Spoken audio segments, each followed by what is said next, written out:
নীরবতা ভেঙে অবশেষে এলো প্রতিক্রিয়ার জবাব। চারপাশে শান্ত পরিবেশই যেন দিচ্ছিল সেই ঝড়ের পূর্বাভাস।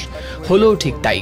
যুক্তরাষ্ট্রের চিঠির বিপরীতে ইরানের আগ্রাসী প্রতিক্রিয়ায় অবশেষে মুখ খুলেছেন ট্রাম্প। নিস্তব্ধতা ভেঙেই দিলেন হুঁশিয়ারি। যদি ইরান এখনই পারমাণবিক চুক্তিতে না আসে, তাহলে তাদের জন্য অপেক্ষা করছে ভয়াবহ পরিণতি। যুক্তরাষ্ট্রের পাঠানো চিঠির প্রতিক্রিয়ায় তেহরানের জবাবেই নাকি তিনি দিয়েছেন এমন হুঁশিয়ারি।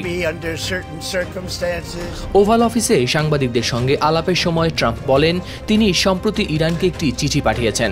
সেখানে তিনি নাকি বলেছেন, এখনই সিদ্ধান্ত নেওয়ার সময়, হয় আলোচনা করেন, নয়তো ইরানের জন্য খুব খারাপ কিছু ঘটতে চলেছে। ট্রাম্প আরও বলেন, তিনি চান না এটা ঘটুক। তার সবচেয়ে বড় ইচ্ছা হচ্ছে তিনি এটা শক্তি বা দুর্বলতার দিক দিয়ে বলছেন না। তারা যেন ইরানের সঙ্গে ব্যাপারটা মিটিয়ে নিতে পারেন, কিন্তু যদি সেটা না পারেন তাহলে ইরানের জন্য খুব খারাপ কিছুই অপেক্ষা করছে। ট্রাম্পের এই হুঁশিয়ারির পেছনে অবশ্য রয়েছে এক দীর্ঘ ইতিহাস। 2018 সালে তিনি যুক্তরাষ্ট্রকে সরিয়ে আনেন সেই চুক্তি থেকে, যেখানে নিষেধাজ্ঞা শিথিলের বদলে ইরান রাজি হয়েছিল পারমাণবিক কার্যক্রম সীমিত করতে। তখন থেকেই দুই দেশের সম্পর্ক ক্রমেই উত্তপ্ত। তবে এখন ট্রাম্প কিছুটা নমনীয় সুরে বলছেন, তারা ভবিষ্যতের জন্য একটি নতুন চুক্তির পথে এগোতে চান, যা কমাতে পারে ভবিষ্যৎ সামরিক সংঘাতের ঝুঁকি।